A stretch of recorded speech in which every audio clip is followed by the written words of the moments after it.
ছোট ছোট একটু বুদ্ধি আমরা যদি গৃহিণীরা আমাদের প্রত্যেক দিনের সংসারের কাজে লাগাই তাহলে কিন্তু আমাদের প্রত্যেক দিনের কাজগুলো অনেকটা সহজ হয়ে যাবে। এমনকি খুব দ্রুত তাড়াতাড়ি আমরা সংসারের প্রতিটি কাজ শেষ করে নিতে পারবো। এমনই কিছু টিপস আপনাদের সঙ্গে শেয়ার করব, যদি ভালো লাগে আপনারাও কিন্তু অ্যাপ্লাই করে দেখতে পারেন।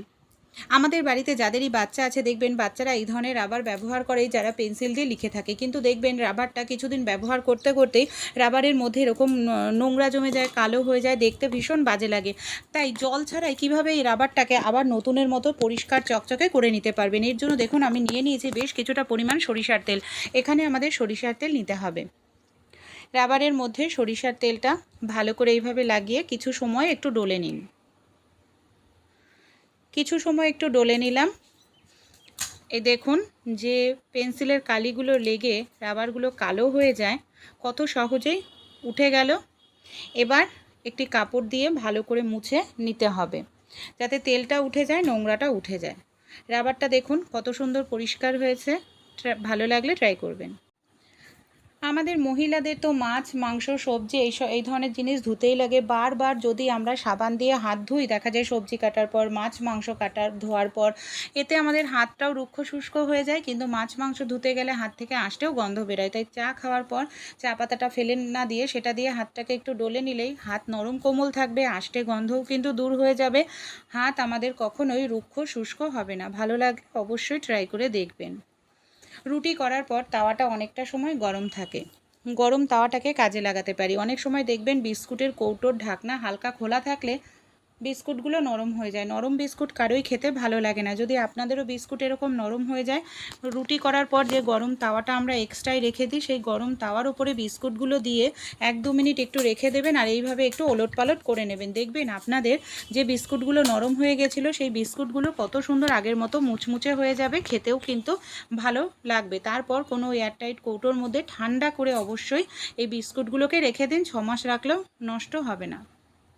পলিথিনে সবজি রাখলে দেখবেন সবজি কিন্তু অনেক দিনের জন্য ভালো থাকে, সহজে সবজি কিন্তু আমাদের নষ্ট হয় না। কিন্তু পলিথিনে সবজি রাখলে আরও একটি সমস্যা দেখা দেয়, পলিথিনের মধ্যে জল জমে যায়, এমনকি সবজিগুলো পচে যায়। তাই পলিথিনের মধ্যে সবজি রাখলে পচবে না, এর জন্য ছোট্ট একটি কাজ আমাদের করতে হবে। পলিথিনটাকে সবজি রেখে ভালো করে গেট দিয়ে নিন। একটি কাঁটা চামচ নিয়ে নিন, পলিথিনের মধ্যে এভাবে কাঁটা চামচটাকে ঢুকিয়ে ভালো করে ছিদ্র করে দিন। এতে পলিথিনের মধ্যে হাওয়া বাতাস ঢুকবে, পলিথিনটার মধ্যে সবজি যে রয়েছে সেই সবজিগুলো টাটকা ফ্রেশ থাকবে, অনেক দিন সহজে কিন্তু নষ্ট হবে না। রান্না করতে গিয়ে অনেক সময় দেখা যায় হঠাৎ করে গ্যাস শেষ হয়ে গেছে, তখনই আমাদের সমস্যার মধ্যে পড়তে হয় যদি গ্যাস শেষ হয়ে যায়। তাই আপনারা ছোট্ট একটি কাজ কিন্তু করতে পারেন যদি আপনাদের গ্যাসটা শেষ হয়ে যায় বন্ধুরা। এর জন্য আমাদের কি করতে হবে দেখুন, এখানে আমি নিয়ে নিচ্ছি পেনের ঢাকনা। পেনের ঢাকনা আপনারা নিয়ে নিন। এই যে ক্যাপটি দেখবেন অনেকেই বাড়িতে বয়স্ক মারা থাকলে তাদের জন্য খোলা কষ্টকর হয়ে পড়ে। পেনের ঢাকনার নিয়ে কি করতে হবে, এই যে গ্যাস সিলিন্ডারের ক্যাপের আংটা রয়েছে, আংটার মধ্যে এইভাবে আমাদের ঢুকিয়ে দিতে লাগবে। আংটার মধ্যে ঢুকিয়ে দিলেই দেখবেন গ্যাস সিলিন্ডারের ক্যাপের আংটাটা ঢেলা হয়ে যাবে। আর গ্যাস সিলিন্ডারের ক্যাপের আংটাটা যদি ঢেলা হয়ে যায়, সহজেই কিন্তু গ্যাস সিলিন্ডারের ক্যাপটি খুলে নেওয়া যাবে। দড়ি ধরেও টানতে হবে না, কোনো রকম শক্তি প্রেশারের প্রয়োজন পড়বে না, কাজটিও সহজ হবে। অনেক সময় আমরা প্রেশার কুকারে ছোলা সেদ্ধ করি, আলু সেদ্ধ করি, এর ফলে না প্রেশার কুকারের নিচটা লালচে হয়ে যায়, যেটা ঘষে ঘষে পরিষ্কার করতে অনেক সময় লাগে। একটি ছোট্ট কাজ করতে পারেন, আটা আমাদের প্রত্যেকের বাড়িতেই থাকে, এখানে আপনারা আটা নিয়ে নিন, সামান্য পরিমাণ ফ্রেশ আটা নিতে হবে। এমন কিন্তু কোনো কথা নয়, আপনারা নষ্ট হয়ে যাওয়া আটাও কিন্তু এখানে ব্যবহার করতে পারেন। এখানে দেখুন যে আটা নষ্ট হয়ে গেছে সেই আটার মধ্যে সামান্য পরিমাণ আমি টুথপেস্ট, সাদা কালারের কোলগেট বা যে কোনো সাদা কালারের টুথপেস্ট আপনারা দিয়ে দিতে পারেন। তারপর এই মিশ্রণটা জল দিয়ে একটু গুলে প্রেশার কুকারের মধ্যে দিয়ে দিন। কিছু সময় কয়েক সেকেন্ড একটু ঘষলেই দেখবেন আপনাদের প্রেশার কুকারটা কতটা সুন্দর পরিষ্কার হয়ে গেছে। এই দেখুন জল দিয়ে ধুয়ে দেখাচ্ছি, কোনো রকম লালচে ভাব কিন্তু আর নেই। তাই ভালো লাগলে আইডিয়াটি ট্রাই করতে ভুলবেন না। আমাদের যাদের বাড়িতে বাচ্চা আছে, অনেক সময় দেখবেন বাচ্চাদেরকে আমরা লেবু কেটে দিলে বাচ্চারা খেতে চায় না, লেবু নষ্ট করে। বাড়িতে হয়তো জুসার নেই, তখনই আমাদের সমস্যার মধ্যে পড়তে হয়। তাই বাড়িতে যদি কোনো রকম জুসার নাও থাকে আর সমস্যার মধ্যে পড়তে কিন্তু হবে না বন্ধুরা। ছোট্ট এই কাজটি করলে আপনাদের সমস্যার সমাধান হবে। একটি চা ছাঁকনি নিয়ে নিন, নিন, একটি গ্লাস বাটির ওপর বসিয়ে নিন। তারপর চা ছাঁকনির ওপর আপনারা এইভাবে লেবু, যে লেবুর জুস করতে চান বা বেদানার জুস করতে চান, অর্ধেক করে কেটে নিয়ে ঘষতে হবে।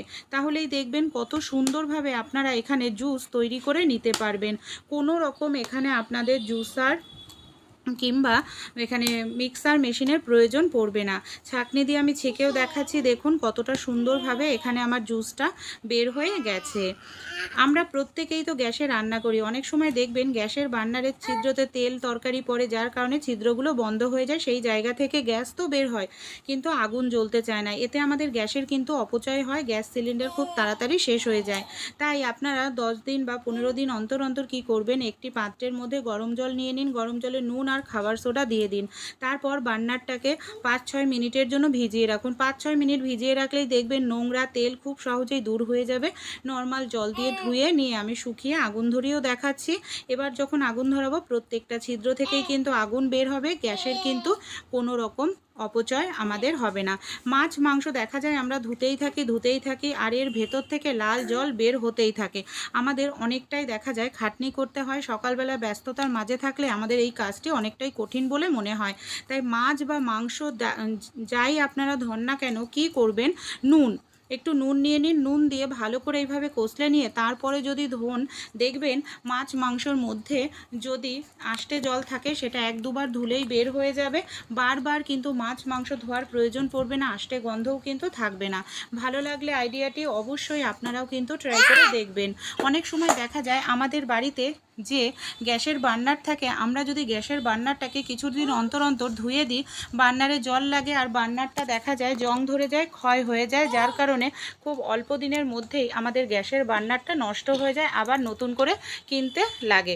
তাই একটি কাজ আপনারা করতে পারেন, যখনই আপনারা গ্যাসের বার্নারটি ধোবেন, নারকেল তেল নিয়ে নিন।